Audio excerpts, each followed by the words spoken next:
You're listening to TrawlCast. What's up, everybody? Welcome back to TrawlCast. We're excited to be back. I'm Seth McClellan. I'm Sean Matthews. And this is episode 21. That's all I got. 21 episodes, man. How did we get here? I don't know, man. Before we even get into the beginning of season 2, I just want to say thank you to everyone for listening, liking, subscribing, and all that fun stuff. So without further ado, Seth, we're back with season 2. How do you feel about this? Feeling good. Usually I've got some concrete ideas in my mind about what I want to talk about and where I want to go with an episode, but I'm just feeling today particularly just go with the flow, which is really weird for me because I'm a Virgo and I'm always I'm always over planning, so it's a rare day for me. Yeah, well, I'm a Capricorn, so I'm used to having a very set path and following it somewhat rigidly. But if it turns to chaos, I can adapt and overcome. So let's just talk about what's going on. What have we been doing since we took our break back in?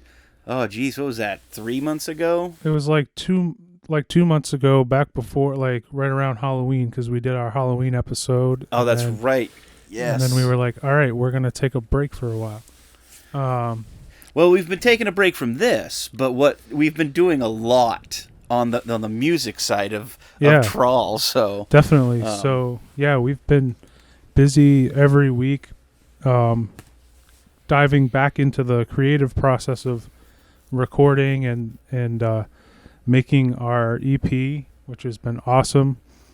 I always get into this groove with being in the creative process that I'm always really sad when it's over, because it's this whole different mindset about looking at music, just being all right, now is the time to create. Your mind is going crazy with every possibility and right. every detail of every song, and just letting things become what they're going to become, but also kind of steering the vision along the way. So I really love just being in the creative process, and that's basically all we've been doing for the past I'd say 3 months solid, is just working on recording a new EP. Yeah, and that's and yeah, I agree with you. We've been hot and heavy every week. We've been getting in there, and I know some people don't follow us personally closely. That maybe they're just fans of the band and the podcast, and they don't have our personal Instagram or Twitters or Facebook pages. But every week, and we say that meaning once a week, we get together, and we've been really hot and heavy on not only the recording and the writing and just the creative side, but we've also been, I guess the word is self-producing this EP. And the first song we recorded, we definitely had more separation between the four of us, because we had Justin at the helm doing the recording and the engineering, but he also was able to record his own parts separate from the rest of us. And then Gary went in, and I know you were there for when Gary recorded. Yeah. And then Gary didn't come in when I was doing vocals, so it was kind of weird. We were kind of missing each other, not quite hitting everybody at the same time at the same place. But it was really cool because we started to get more, like I said, self-producing mindset. Even though we were doing creative, writing, recording, tinkering with lyrics and playing with, different, bass lines and guitar lines, and, let's change the tempo here. But the production side of it, we started getting into a little bit more, I guess silliness is the right word, because we didn't really have an exact idea of what we were doing when we went in for each song. Yeah. But then we got in there and we were like, hey, let's try this. Let's try this. And then we had some stuff that I personally feel we had some stuff that really, really went above and beyond, and I think exponentially changed the song. And there was some other stuff that was just little tiny cute things that added to the flavor of the song. It was definitely an interesting learning experience.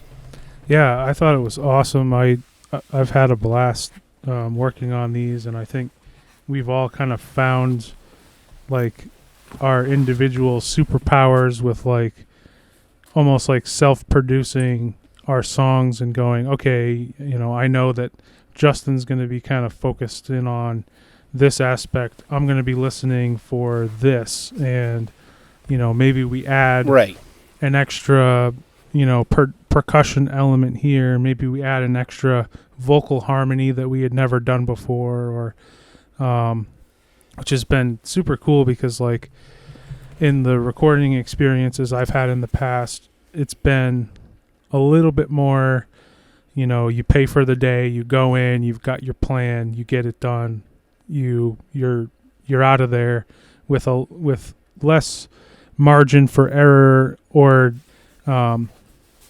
margin for being able to explore what all the possibilities could be.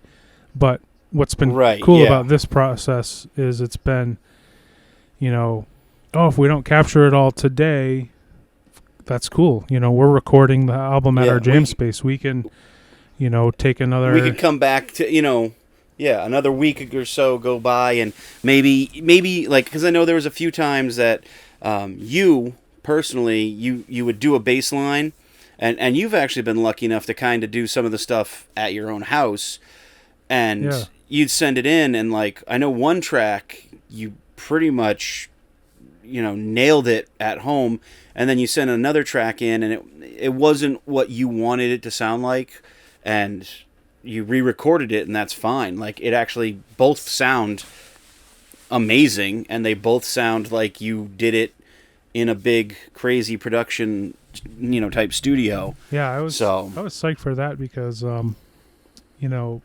always, being kind of that traditional studio mindset guy, like, thinking like it's a little scary going like, oh, I'm going to record something at home and it's going to be good enough to make the cut for the album. So I was kind of looking at all of my, at home recorded basses like scratch tracks. I'm just laying down a scratch track. Right. I'm going to go over it later. And Justin kept saying like, I don't know, man, like this particular song, I feel like this track sounds really good. Justin's got some great, we found this really kind of special mix of tones from a couple of different elements that were blending together to get one specific special tone that we kind of worked together to like figure out how to do, and he was able to apply that stuff to it, and then it sounded like I did it there in the studio, and everything just one particular night, I think it was actually a night I stayed up like super ridiculous late, like I was just like having a good Saturday night, and it was like 2 a.m. and I shot him over what I called like the scratch track, and he's like, yo, why don't you go to bed, dude? Like he was just like, it is too late. And I'm like, yeah, sorry, he's trying to sleep, and you're just fucking like, here's a new scratch track, here's a new scratch track. He's like, dude, fucking stop. I know. So like I kind of found my limit at like, all right, maybe don't, hit up the band 2 chat a.m. at 2 That's a.m. the limit. with new stuff. But hey, that's not that bad though, Sometimes you get a spark of inspiration at the the weirdest times. So well, that's what it is. I feel like thing. Sometimes you couldn't play a certain thing the same way if you tried, and then other times, like if you're just feeling something, you're like, I have to get this idea out now, or else it's not gonna quite be what I wanted it to be or be the same. So right. So that was a cool surprise, for sure. Yeah. And I mean, I will say, like, all the stuff we're talking about, like, when we went in and there were some things that we've tried a lot of different stuff on this EP. With 5 songs, it's been interesting because, like you said, we've had the time and that flexibility to do different things. And I know, like you said, paying for a studio, you go in, you have a day if you're recording a track, and you've got to do all 4, 5, 6, 7 parts, whatever, in a day and get it done, or it's going to cost you more money. Yeah. Having that flexibility allowed us to do, like, we experimented. It was like college for us, we were experimenting. Yeah, no, absolutely. It was it was a cool. totally It was different really way neat of because, doing things that I really enjoyed, Yeah. like, more than I thought I even would. well, and that's what I really liked about the process we've been doing here is going into the studio. Like I said, the first song we recorded, and we've already released the track listing, haven't we? We did. So, We put the track list out there Yeah. so people know what 5 songs are Yeah. going to be on it. But yeah. So the first song that I recorded vocals on was No Escape, and we went in there, and at first I was thinking, okay, this is going to be, we're going to just do the basic stuff. And when you and I were sitting there, like, you and I started playing with some of the lyrics, adjusting them, tweaking them, doing some stuff, and then it turned into, hey, let's do this, and let's have fun with this, and let's try this. Like, we actually have drums on the album, and then we have percussion on the album. Like, you and Gary were able to go in and do some fun things with different percussive instruments. Yeah. That I think totally added to the songs. Some things we tried, they just didn't hit right. So I know in our Dropbox there are notes, and I can see the notes, and I know there are some things that was like, yeah, that was cool that night, but listening back to it 2, 3, 4, 500 times, it's not working. Yeah, and that's and the I thing, understand is that totally, and that's fine. Like, we were experimenting, we were trying, we were doing different things. I mean, a lot of stuff I know was just kind of off the cuff, like, hey, let's try this. We tried it, and maybe it sounded friggin' amazing. Maybe it sounded great that night, but then, like, a few days later when we got, like, the mix back, like the initial first mix back, it was like, wow, that is rough. Like, that's not going to work. Yeah. That's not in the happy place. But yeah, it's like one of those things where you don't know until you try. So let's throw all the spaghetti against the wall, like all the ideas, and just see what sticks. And I think that's how you come up with something like also unique that, like, even we didn't really know. It's almost more organic that way. If, like, even you don't know the true potential of a song or, like, what it can be, and then you're like, in a moment, you're like, you know what? I think I hear, like, an upper harmony here. Or I hear, like, this cool percussive part. Or what if we took this and panned it all the way off to the right, and then we took that other element, we panned it all the way off to the left, and try to create this weird space or this weird, and that's a lot of, like, that experimenting that we've been doing is a lot of stuff has been, just trying something that maybe we've never done before personally in music, or we've never been the person to say it, but it's been done to our music before. Yeah. Like, being able to kind of be like, hey, can we, like, take this drum line here and like auto pan it from the left to the right for that length of, whatever it is, 4 measures or whatever, and see how that sounds. And, like, there were some things, like I said, when we tried it just on a whim, it was like, oh yeah, that right there, that's the ticket, that is the money. And there are other things that we tried on the whim, and it definitely fell flat on its face, and was like, you know what, I need to shut up and not suggest anything anymore. No, that's the thing, is I think we get to a point where we're all, like, comfortable with each other, like, just suggesting things that, like, normally, if you felt like there was, like, a resistance to, new ideas or different things, you'd feel a little bit like, I don't know if I can suggest this here. Someone's going to think I'm, like, crazy. But you get to a point where you're like, try all the crazy stuff. Try all the crazy. Yeah. Well, and speaking of crazy, I got to say, with Justin running the board and being Mr. Uncle Justy, asshole has more sound clips of me sounding stupid as sin than we have podcast minutes, man. Like, holy crap. Every time we record a song, like the last song we just finished recording was our new song, Requiem with Teeth. And there's a few parts that the timing is crucial. And like you can hear in the recording, I don't know if we're going to do a special hidden track or not. I hope not, because it's all going to be me sounding stupid. But like I came in early once, I came in late another time. There's parts that I was trying to catch up to the song, and I was just kind of like mumbling. And he always catches the most ridiculous shit that I say into the microphone.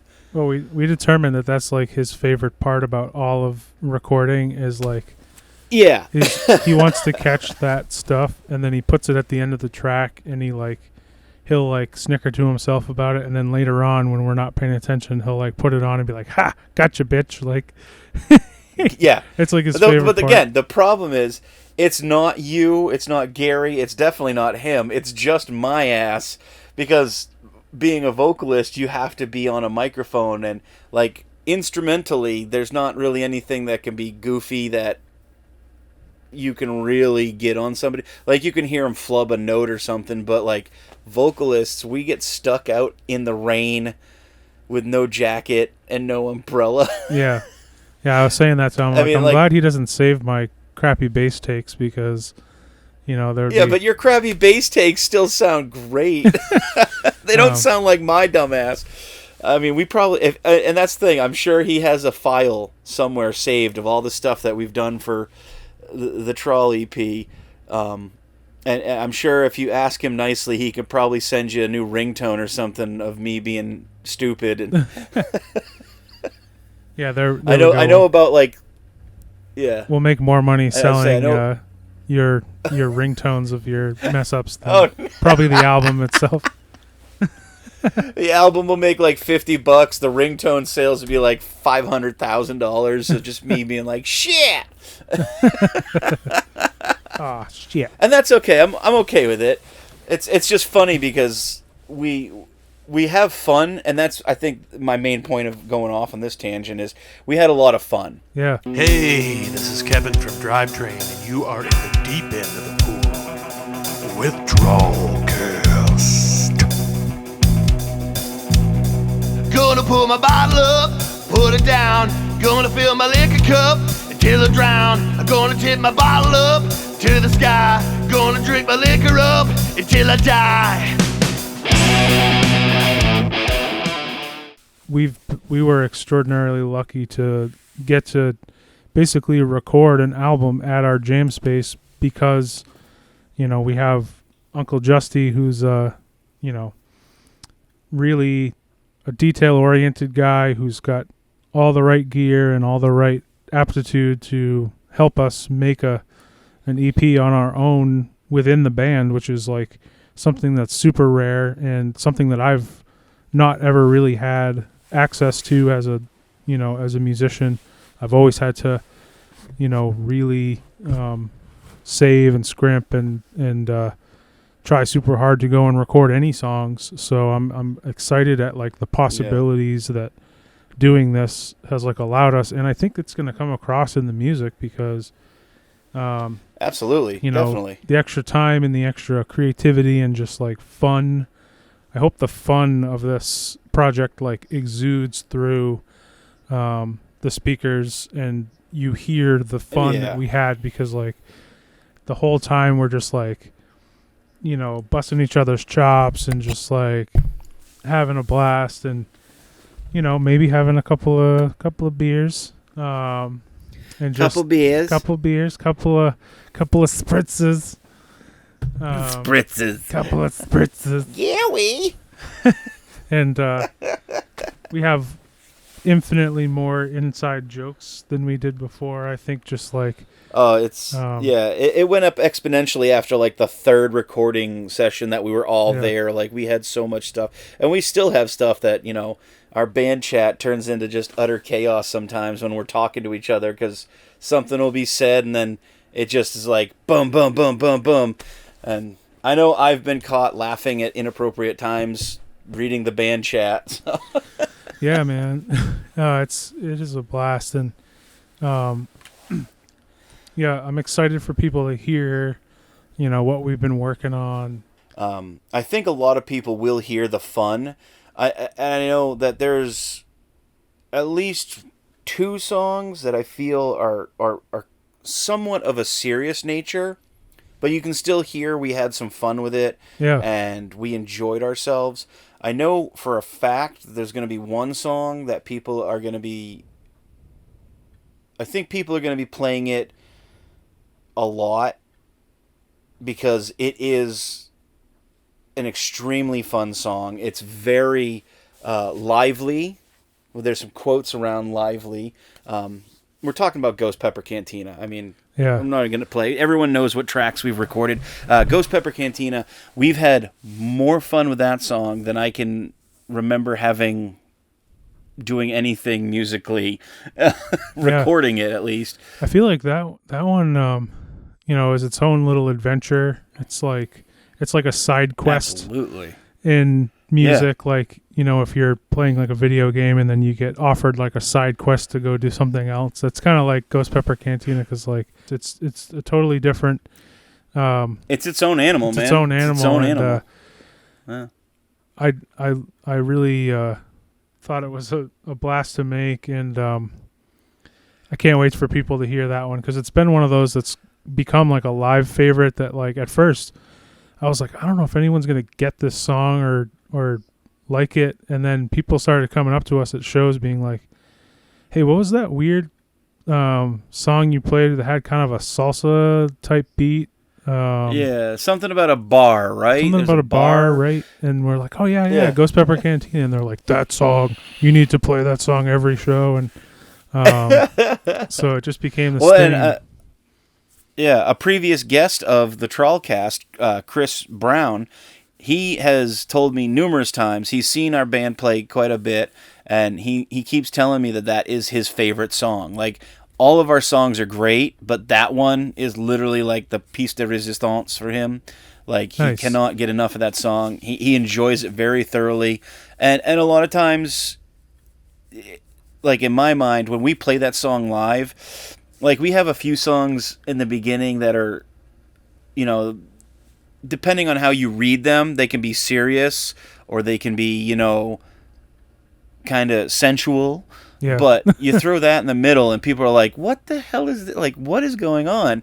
And you're like, oh, we're just having fun. We're breaking up the monotony of maybe this is all a little too serious, and now we're talking about, ghosts and vampires drinking tequila.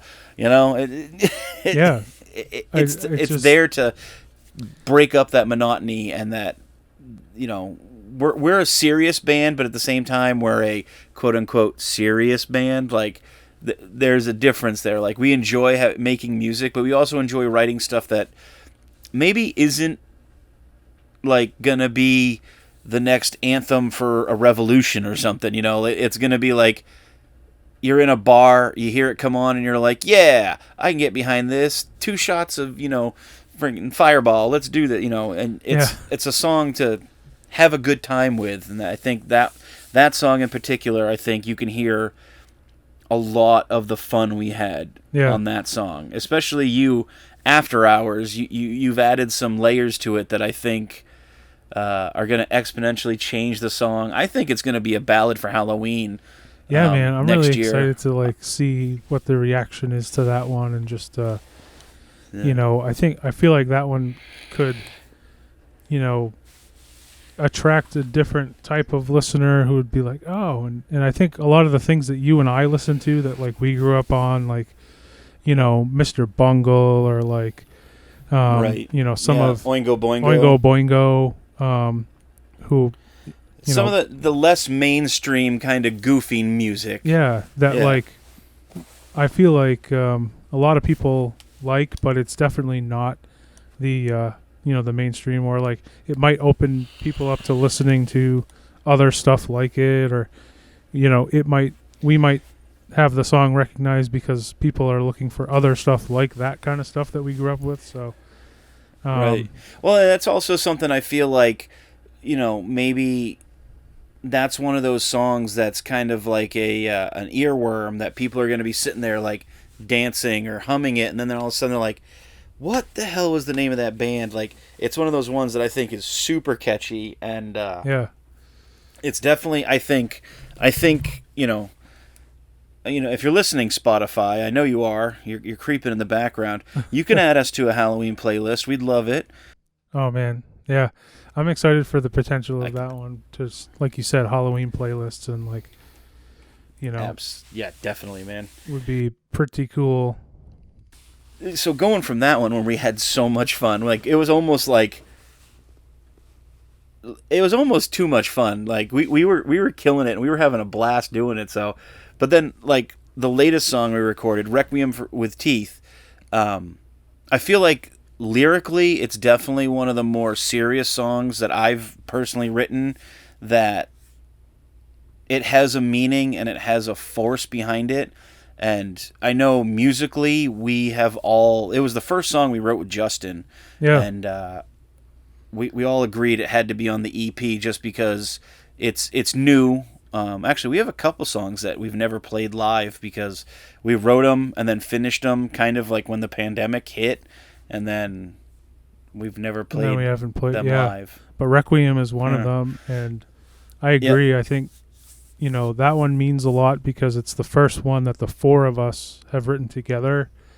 I love the lyrics. I think it has the it has the potential to like connect with a lot of people, probably more so than some of the others, like on a more emotional or level. And right, just the way it came out, I'm like, wow, I feel like this is almost kind of like it almost feels like I don't know if it like the statement of purpose for the album, or just the kind of like an awesome, like maybe like an awesome opening statement for the record. So right, more to come on that. We haven't decided yet, but the track listing is out, but we don't have a specific order set in place. But that song definitely, from the perspective of writing the lyrics for it, you and I had started talking about there's a breed of shark, or a genus of shark, I can't remember which one it is, that's called a requiem. Yeah. And then we started talking about the different definitions of a requiem, and you actually came up with the line requiem with teeth, I think. Yeah, and the idea of like, you can use requiem in its sort of literal sense of, its literal definition or meaning of kind of like a remembrance, right, or paying homage or honor to somebody, but you can also use it in terms of like the shark meaning.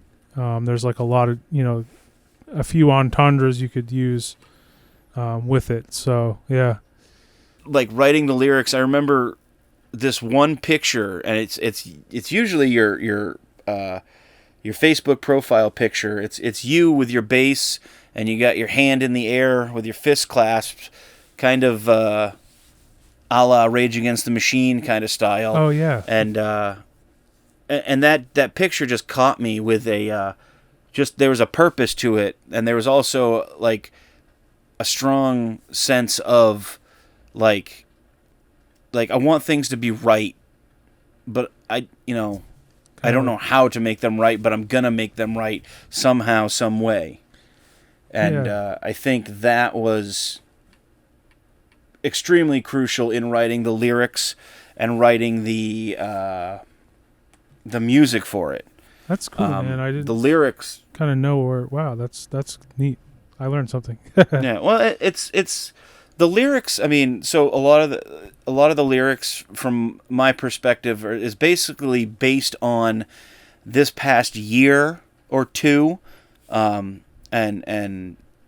maybe not necessarily from an inside perspective. It's kind of from the outside fringe perspective. There's a lot of heartache and a lot of, messed up things and people and heads, and, there's mouths that are talking that shouldn't be, and there's mouths that should be talking that aren't. And like, Yeah. the chorus kind of is encapsulating that. It really basically says, I want to live in this world, and I want this world around me personally to be a good one and a happy one and a safe one for everyone. Hi everyone, this is Funk Norris from Yada Funk, and you're listening to TrawlCast.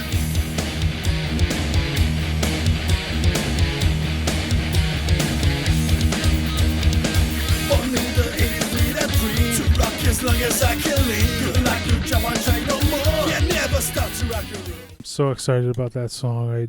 I just think it has something special that, like, you know, kind of came together in a cool way for it to be like our first song with the current lineup, and which is cool. We have the first song from the new lineup with Justin And the old lineup. and we also have the first song we ever wrote as a band, Running Home.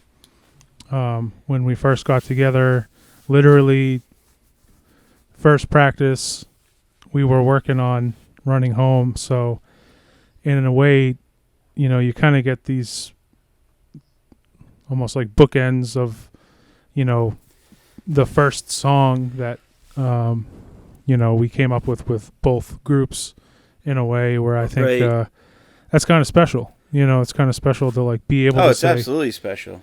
you know, because I think there's always something to be said about the first thing that you think of or come up with when you get in a room with people, just because, like, it almost feels like, you know, there's a blank slate for saying what you want to say, or, Right. which is really cool. Well, and especially when you're starting a band, like, you don't know what direction or path that band is going to go in. You know, you think you're going into something and you're like, all right, we're going to be the heaviest, most death metal thing in the world. And then you start writing music and you realize, you know what, we're nowhere near that. And it's not what we want to do because it's not what's working, best for us. And I know when I came into Trawl, like, for me, I'm kind of I was the last piece of the original lineup, and coming into it, I didn't know at the time. It was like the second practice, right, that I came in? Yeah, we had, Or third? Tom and I had jammed, I think, twice, just by ourselves, and then we brought in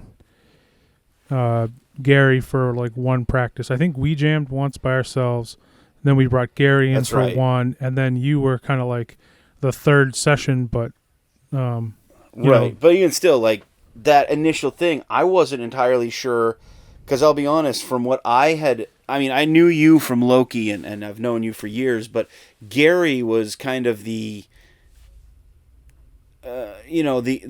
slight unknown factor, Yeah. and Tom was the complete and utter, like, I have no idea what this guy is going to be doing. Yeah. I don't know, like, are they going with that southern rock feel that they were with Fifth Freedom? Are they going, maybe 80s hair metal? Are they just doing, like, pop punk? I didn't know. And I mean, I know you guys gave me a couple songs to learn, to try out, and I was like, okay, that works, and I can do that, and I think. yeah, But I wasn't sure, like, and I know that whatever practice it happened to be for you guys, it was, the first time I heard it was the first jam that I came to, and it was literally like you guys had the guitar parts going, and Gary had somewhat of a drum line figured out, and I learned, well, I came up with the chorus first because that's how I always write my music. I usually hit the chorus and then I build off of the chorus. And I just hit that chorus and I had Running Home there, like, in my head. The melody and everything was like, this is it right here. Yeah. And it was exciting. It was really exciting to be there. And I don't want to call it bookends. I want to call it chapters. It's new chapters. Because bookends right. sounds like it's going to be the end, and that's not my plan. God yeah, damn no, it. me either, man. Yeah, that's a better way to put it. I think different chapter. That was chapter 1. This is chapter 2, Just so happened to be the way that things have gone. You know, Right. if we would have had our way, I think if you know, the world was moving full steam ahead for the past year, you know, this EP that we made might have come out a year ago, because we certainly wanted to give people music sooner. We knew that, you know, as a band, you know, you've only got people's attention for so long once you've come out with a song, once you've come out with, you know, once you've put on a live show, and you got to kind of keep it moving, keep it going in order to kind of build momentum and excitement. And, you know, we wanted to, by all rights, you know, come out with an album a year ago. But I'm honestly right now, like sitting here after we've done this, like I'm glad we didn't, because I feel like, you know, you get, or you, I feel like sometimes the things that are supposed to happen, and you get what you're supposed to get. And, you know, after we've created what we just did, you know, I'm glad that it's happening now and not a year ago. And I'm happy, I'm happy that, you know, for the choices that we made, and it feels right. It feels totally right. Yeah, no, I agree. And something that I've really enjoyed is, like, we have, you know, we've taken our time with this too. I think that's what I've enjoyed most, because we could have done more before Tom parted ways with us. Yeah. Like, we could have done more with him, but I feel like we weren't necessarily mentally and emotionally prepared to do more. Maybe it sounds mean, but I'm not trying to be. You know, we still love Tom to death. Yeah, of course. Yeah. It's just we weren't. I don't think we were ready, and getting into a new scenario, a new jam spot, having a new member who kind of knew our stuff. I mean, Justin had been to a few of our practices before, and he was a friend of the band, so he was, you know, enjoying. Like, he'd goof off when we played shows. He'd you know, maybe sneak in a little bit of Carcharodon that he had learned through the recording of it. But yeah, like, getting in there with him and him actually having to take the time to learn the music, it was, I think it actually bettered us, because we had to almost start at zero again. Even though we had the music, we had to work on getting Justin up to speed. And we also took a break because the pandemic hit, and it was like, okay, you know, let's be smart here. And I mean, yeah, a lot of people just kind of stepped back. Absolutely, yeah. You know, we didn't get back up and running again till like about June, and we were basically at that point in June starting over from scratch. We were a new band that had songs, but well, I mean, we hadn't played songs, them but since you know, January-ish, and you know, Justin had never played with us with that. You know, with that, he'd been working very hard to like learn from the practice demos that we gave him, which was a little challenging because they're literally just like putting one microphone in a room and recording an entire band, which is, you know, problematic in and of itself. But well, and he's trying to hear the guitar parts, and I know Gary's very heavy-handed when it comes to playing drums, and I know some of those recordings is definitely, there's a lot of cymbal wash, and just that drums as a whole were just loud monsters, and you know, it was difficult. But like you said, Justin, he worked really hard. And I think, and like you said, coming in basically as a new band, like we were. I mean, I know when we got to our first practice again after taking that time off, like all of us were kind of looking at each other like, "Who wrote this fucking song? How do we play this song again?" I know, yeah. Oh, I think I got it, and it was rough for a few weeks, but yeah, took a little while to get back to knock the dust off, and some of the songs there's the actually dust and the rust. Probably like 3 or 4 songs that might have gotten kind of not lost in the shuffle, but just kind of shelved for now, that we're sort of half written that, maybe it didn't Yep. quite fully come to fruition, but we've got just kind of sitting in case we ever want to, dust it off or part it out for something. But we've got, Yeah, and that's not a bad thing. A lot of bands I know have that kind of thing where they'll take, I like this, I really like this, quote unquote chorus part, but I don't think it fits with the rest of the song, so I'm going to save it for something else. And yeah, maybe those verses we write a new chorus for that works, and we've done that. We've kind of scavenged from our Lego set that yeah, the we have Pylo riffs, and we've Pylo riffs, which is cool. And I think what was more important to us when we started jamming with Justin is like, Justin has great ideas and he has his own Pylo riffs and bag of tricks as far as like, ideas he's been working on, or like he thought, oh, well, I didn't have a band for this that, this riff made sense with, or let's try this or let's try that. We were like, yes, let the energy flow, let the ideas flow. And well, and he did mention that a couple riffs that he had were like he's tried this with a different band here and there. Like even his current band, Division North, yeah, he had tried a couple different riffs and it just didn't work out right. So he scrapped that thing and he went to write something else with them. And it just so happened, like you said, his pile of riffs, he was like, you know what, let's try this with Trawl. And I know Requiem was one of those songs that he had tried with I think he said a couple different bands, and it just could never pick up right. Like it just never caught properly. Caught the same way. And then, of course, as soon as you play, a song for everybody, like, it kind of makes changes as it goes. Like we definitely, like, the whole bridge section got Trawlified, and yep. As soon as you stepped I in like to with call it evolves. I like to say that songs evolve, especially like recording.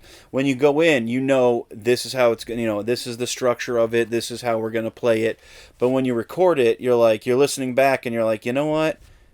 That drum line needs a better guitar part over it, or that bass line is not strong enough for that section, or the vocals just don't make sense, so let's just cut them. And it evolves the song. It triggers a metamorphosis of the song in all the members, because I know there's a few things that we changed and altered for every song we've recorded so far, and it's been an evolution. It's completely changed the dynamic of the song, and I think it's always been for the best, because every song, no matter how many thousands of times you play it, when you go in and you have it produced, it's a totally different animal, because then you have to think of different layers. Like, I want this bass line to be clean, but I want an underlying bass line to be distorted, just to give a little bit of texture to your bass line. Yeah. And the vocals, we want to double this and add a flanger to it to just give it some flavor. When you play it, in a band, it's just like, hey, he's singing, hey, he's playing bass, like, that's it. It works. But when you produce it, you've got to do those multi-layers, like an onion. Yeah, it's got to have multiple layers, and yeah, that kind of stuff was so fun to figure out and to experiment with. And this thing's coming out really cool. We're at the stage where we've done all of the tracking, and now we're at the mixing stage. So there's more fun to come as far as making decisions and kind of making sure we can hear everything the way we want to hear it, and tones, and and that's I think that's going to be, like you said, it's going to be even more fun. It's also going to be something that I think with us as a band, the way we're working this EP, the way that we're building this EP, I think it's going to be something that's going to bring us closer together too, musically, because we're all going to be working on not only our parts but everyone else's parts, and then later on we'll be able to know, like, I know Seth likes to have this much treble in his tone, and this is well above that or well below it. Like, you need to fix that so that if there's ever an opportunity where one of us isn't available to, put our 2 cents in or, interject with something, somebody else will be there to be like, hey, I know, Gary, he likes that snare to be really crisp, and this sounds really dull. Like, can we get it to, I think alter it a little bit? I think that's important too. I think what we've done kind of unknowingly or just sort of like organically is we're really finding the style and the tone and the process that works for us for recording. That, I think when you have a producer in the room who's, that kind of more or less, I guess, takes over the session and says, "Here's what we're gonna do."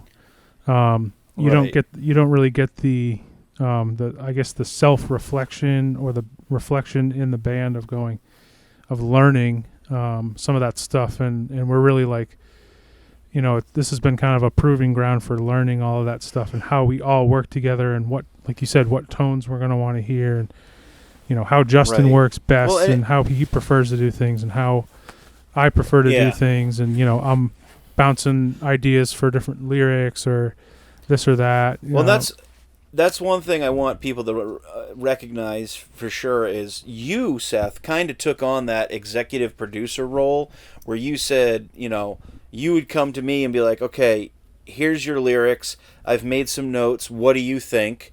And I'd be like, okay, I like what you've changed here. I like this alteration.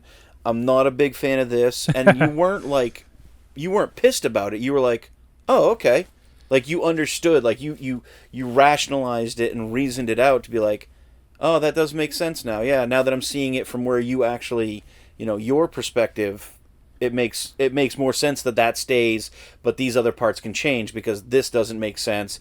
And maybe this one was just weird in the timing of the song, so, altering it. And that's the thing I think was really fun, was to watch you become the executive producer of this, because like in the studio we were, we'd be sitting there and like Gary would be playing his drum part and he'd stop or something and you're like, you know what, Gary, I think you got a better one in you, and Gary'd be like, yeah, you're right, and then he'd go in and literally like the next take or so he would nail it. Like, it would be like, oh, that was it, that was the one. And then Gary would come in and be like, I'm not sure, and it's like, no, dude, that one was perfect, stop. Yeah, that but was, you did it to everybody. That was fun, and I just enjoy that. I love kind of, using my ear for music to just kind of boost up and help the performance of the whole thing if I can. And I try not to get in the way or be a nuisance, but I also try to, encourage and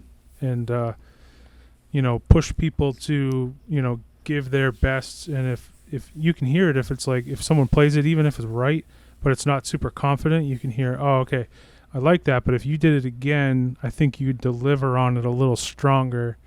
And sometimes it's hard to hear that if you're trying to do it, but if somebody's sitting there as kind of a third party to go, that was very, very close, but I think you got a better one. And then when you nail it, everybody's like, super psyched, and it's just like, that was so much fun. And I think one of the things that I got to do on this EP that I've dabbled in the past, but I've never really done to a large degree, is I got to do a lot of backup vocals. I'm actually, that's something. I've got vocals on every song on this EP, which is I've never had in any of my other albums. I've had a few, here and there. I threw in a couple of backup vocal lines just to kind of like relieve somebody else of that duty for one day where they were not feeling it or something. But to actually have backing vocals on every single song feels like, oh, maybe I can actually feel somewhat good about like putting bass / backing vocals on the credits and not just feeling like I'm like I'm pushing my luck. And that's the thing, is you definitely, like, you can definitely put backing vocals in under, Seth MacLellan, bass, backing vocals, because you did do a lot of work, in the studio with the voice as well, because, I mean, originally I had intended for you to be on every track, but I just couldn't remember or figure out myself where I wanted you to be or where you fit best. And I think being able to work with you so closely, and you and I definitely worked on lyrics and stuff like that, and melodies and harmonies, and I think you and I both found a really nice place for you to come in and be a driving force in the song, instead of just being like he's got like one line in like the third track, like, okay, he does backing vocal. Like, no, you're a significant part of every single song, vocally as well as instrumentally, which is really cool, because you'd mentioned before you've never done that, and I was really excited to be able to put you on every track, because I think it bettered every track, and you deserve it, because you're actually a really good singer. Thanks, man. That means a lot. I think I'm gonna write a song where you have to sing a bigger part. Thanks. I mean, I'm gonna break you that shell. That means a lot. It's something I've like worked really hard at for a long time that really did not come natural to me. I actually remember like the first time trying it.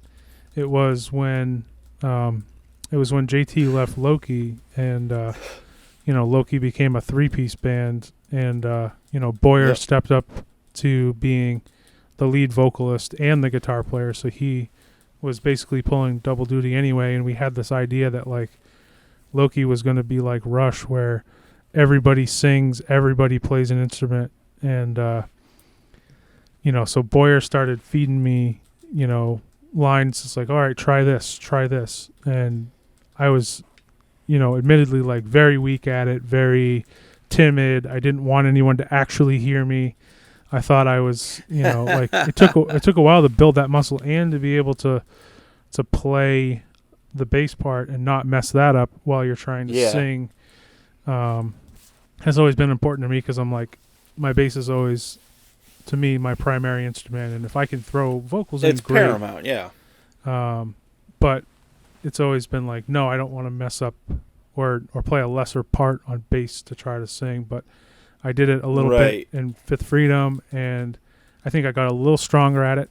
And then, in Trawl, like you giving me a lot of opportunities to try what I wanted to try. And then I think during this recording process, we've figured out how our voices work well together. Our two different tones complement each other, and I think we found some cool stuff that like we didn't even know was possible or hadn't like planned to begin with. It literally hadn't even crossed our minds, and then it was like, bang, there it is. Holy shit. What's up, everybody? This is Kevin from How We Burn. Y'all listening to TrawlCast. Fought for that piece of my mind back. I'm winning now. The good times go.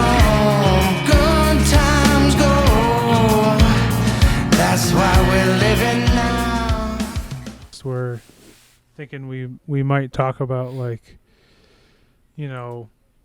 other stuff in life besides this EP, but I feel like, just this has really been a huge thing for us over the past 3 months. I think it started when, oh, for sure, in August, we were still like sort of hopeful that we might be able to play Herd Flock, which was supposed to happen in September.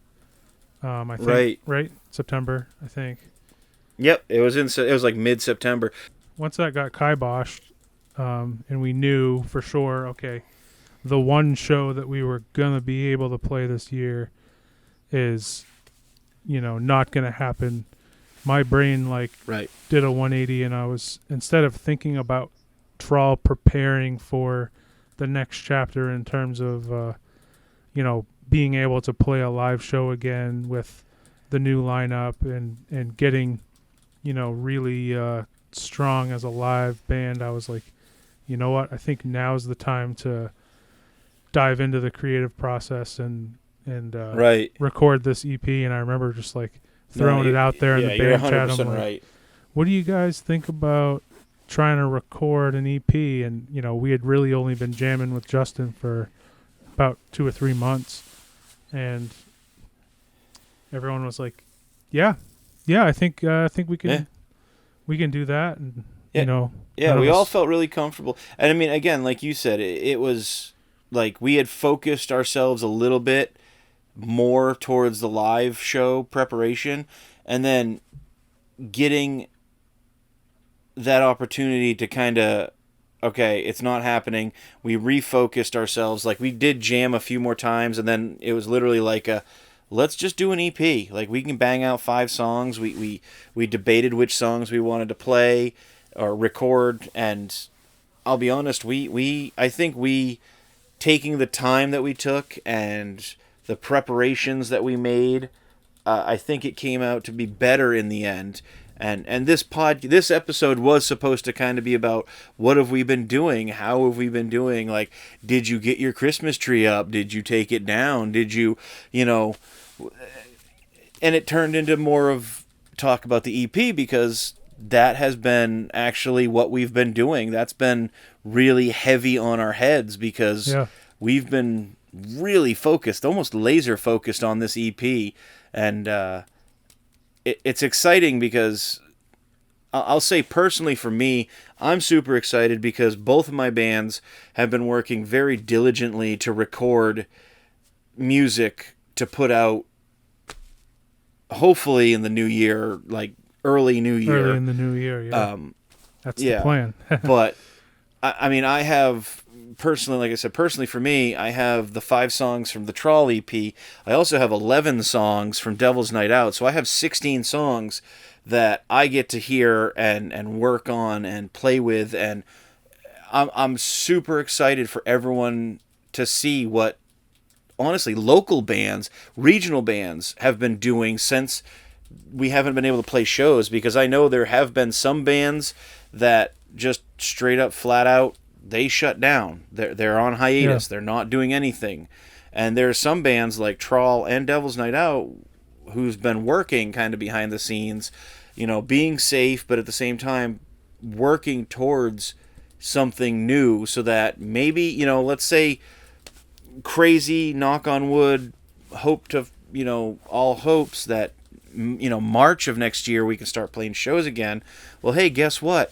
We just released a new EP, or we just released a CD, or those guys over there just dropped 3 new songs. Like, it's super exciting to see, and I'm hoping for the best, because honestly, all the work that I know a lot of bands have been putting into either recording or writing new music. I know there's some bands that have written new stuff that is, it's exciting. I mean, it's a different kind of animal, where right now, not being able to play live shows, there's certain things happening where, you know, some bands are, they're just writing, and maybe they have 2 full-length albums ready to play, and they're just jamming them out. Yeah, and as soon as we can play live, they're gonna blow up. Yeah, I know this pandemic has gone on long enough where it's more than just a thing that happened. It's literally going to kind of change the face of local music in our state, and, you know, kind of where bands are at. There's bands that we've seen have broken up during the pandemic. There's bands that are working. Yep. There's clubs that have closed, unfortunately, very unfortunately. There's, you know, a lot of things are changing, but, you know, it's really interesting to see, or, you know, to think about what's going to happen and what's going to come of it. But, right. You know, I think as soon as shows are possible again, it's going to be a really cool resurgence to see that come alive, and maybe even be better than ever, because I think, you know, people who had the best of intentions over the years of like going to shows or going out to events and maybe didn't get to, might add a little bit more, like, wow, I can finally do this. This means something. I'm going to go check out this band, or I'm going to go, Right. Check out this show. And it's funny, not to interrupt you, but I did see somebody posted the other day, and I didn't share it. I wanted to, but it was kind of like a meme of somebody saying, like, musicians are having a really tough time in this pandemic, so help a musician out by texting them, hey, when do you go on? Or, sorry, I can't make it, I got to work early in the morning. And I just thought that was funny because, like, yeah, it's happened to me in the past where people are like, oh, man, I'd love to come, but I got to work on Thursday. And it's like, dude, the show's on friggin' Saturday before your work. Like, what? Yeah. No, but I feel like this pandemic is going to change people's minds. Like, when they come back, they're going to be like, you know what? Hot damn, I'm going out. I'm going to see this band. I haven't been out in so long. They're finally doing live music again. And guess what? I need to dance, or I need to get a drink and have a good time. I need to see some rock and roll or funk metal or death metal or whatever kind of music you're into. If you get, once everything's said and done, people, get out there and just support people, because some bands are still trying. Some bands are still working on being part of the world. And when the world comes back online, we're hoping to blow your minds, Yeah, and for Trawl, I've already decided whether live gigs are coming back or not. We're putting out this EP, No Games. We want to get new music out there for people to listen to, and we're not betting on the world, or we're not betting on people's the ability to play live. We're going to put out an EP of songs, and hopefully people will dig it and remember us, and when we're able to come back live, we can play them live for everybody. And for sure, I think rule number 3 of show business is you got to go away to come back. And all the local bands have gone away. And when they come back, are they going to come back with a fury? I think people are going to be shocked when some of the local bands that have survived or are still working through this, when they come back, I think it's going to shock people. I think it's going to blow some minds. My goal is just to come back an even stronger band than when we went out, just in terms of my own personal, desire to get better, play my instrument better, and to, the fact that we've made some more songs, and, we'll just be more prepared and more, ready to take over the world, so to speak, or at least our little corner of it. My goal is to come back and not suck. Yeah, so totally. And maybe I just want to come back and not be just a fat lump on stage going, I ate so many cannolis during the pandemic. And that's my other thing too. Is like, that's my other goal. Is I want to, get in better shape, so I feel really good when I'm coming back. Right, to be able to do this. And well, it's kind of a good segue to swing into. Do you have any goals for the new year? Musically or not musically? I mean... Yeah, and I think you and I are both in the same boat there with wanting to lose some weight and, maybe become a lean, mean funk metal machine. Yeah, man, that's always a goal. Every single year, I think for everybody, like, in their adult life, like, feels the same way, but like every year I'm like, this is the year. I'm going to drop all the weight. I'm going to feel good. I'm going to, and I actually did 6-7 years ago now. I lost like 80 pounds, and it was like right at the tail end of my days with Loki, and I felt amazing. I was like down to lower than I was in high school. I was like feeling great. I was working out every day. I was eating right. I was just like feeling younger than I had for like 10 years. And I got an office job, slowly put the weight back on. That's what'll get you, man. And the desk. That's the thing. That's the thing that changed my metabolism and definitely changed my life a bit. And I've been struggling through that, but that's a goal for me. Is I definitely want to lose some of the weight just to feel better. Like I want to look better, right? And look how I want, to be comfortable. But I just want to like feel a little better. I want to be able to put my work boots on and not feel like I'm out of breath from pulling on work boots. Yeah, absolutely. I mean, I'm the same boat. Like I have a goal for 2021, and that is by the end of 2021, I want to be down to at least near what I was in high school. I know personally for me, I've gotten pretty lackadaisical when it comes to just, I work, I come home, I probably sit down and watch YouTube videos more than I really should, when I should be doing other things. And usually I do stuff when it happens to, arise. Yeah. But yeah, I think that's my big number one goal is to drop some weight. I have a goal of losing 80 pounds myself.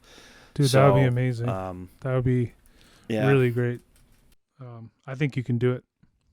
I also want to work on, I've said this before, and I have done it. I just didn't do it to the extent that I wanted to. I want to work on my writing and singing this coming year to better both of them. With the writing, I want to work to become more eloquent or to be more of a wordsmith instead of just like, I wrote lyrics, them is good, like that kind of scenario.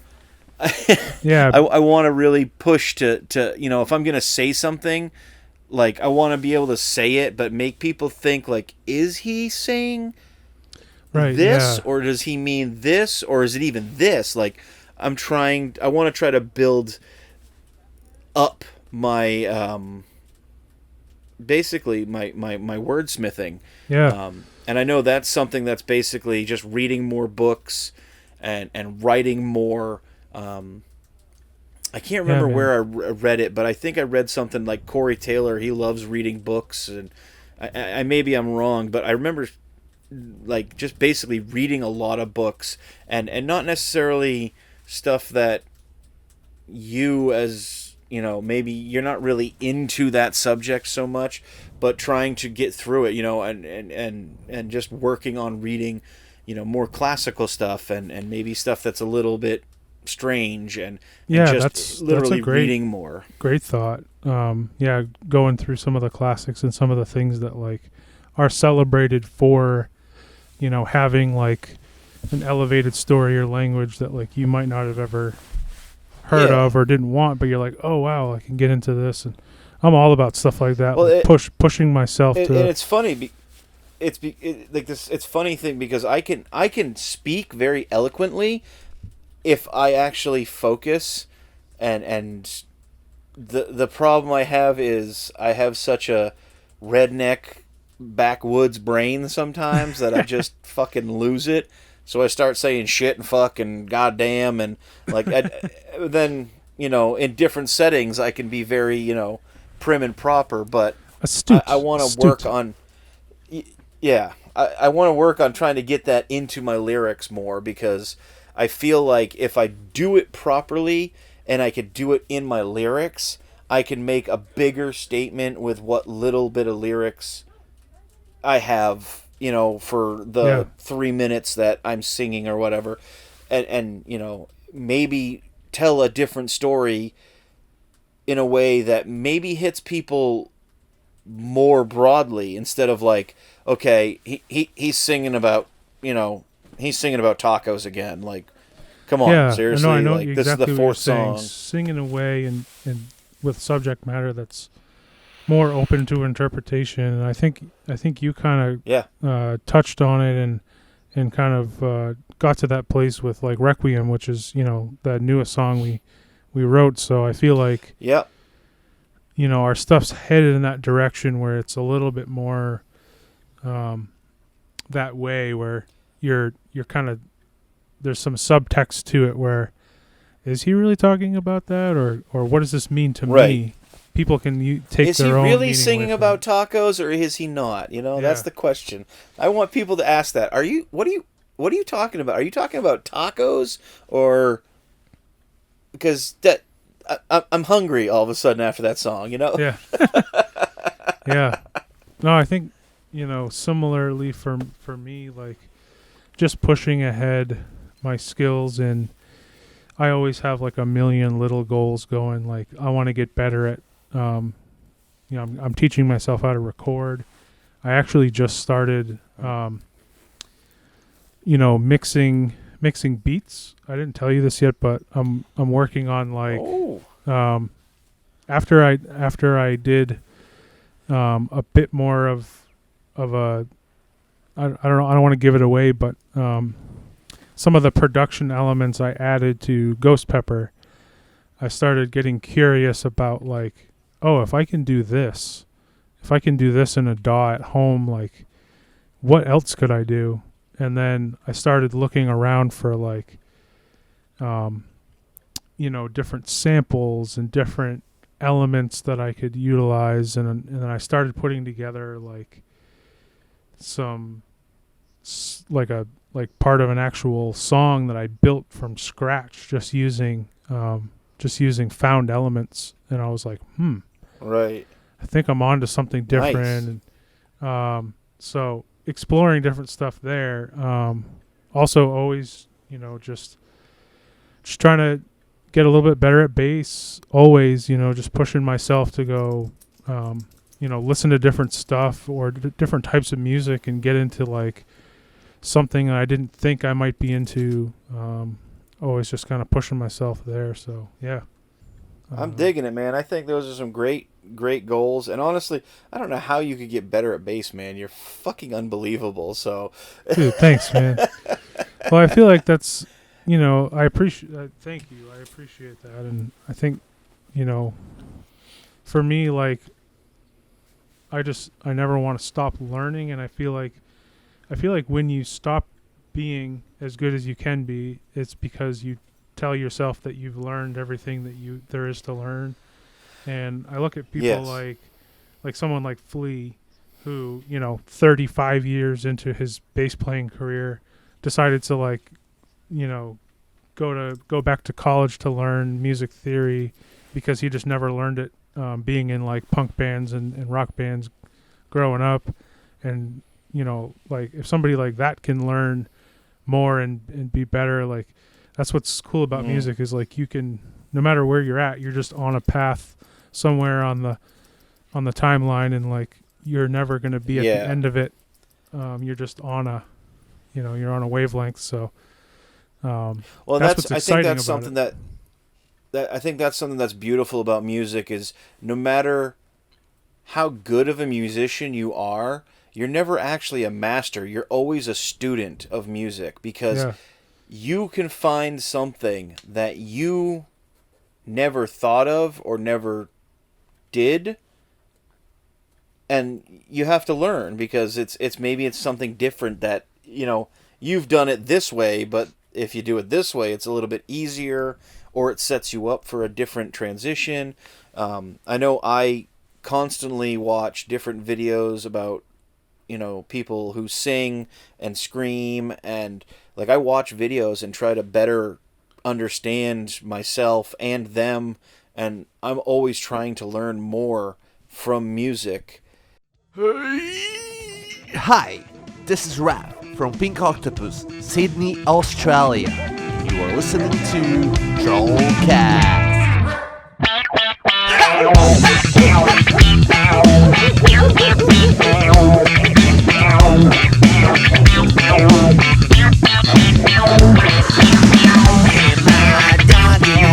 Where have you gone? I've been looking for you all day long. Hey, my darling, you left me away. All I want is that you here with me. Well, ladies and gentlemen, I think that's where we're going to end it this week. Again, thank you so much for coming back for Season 2. We really appreciate you listening.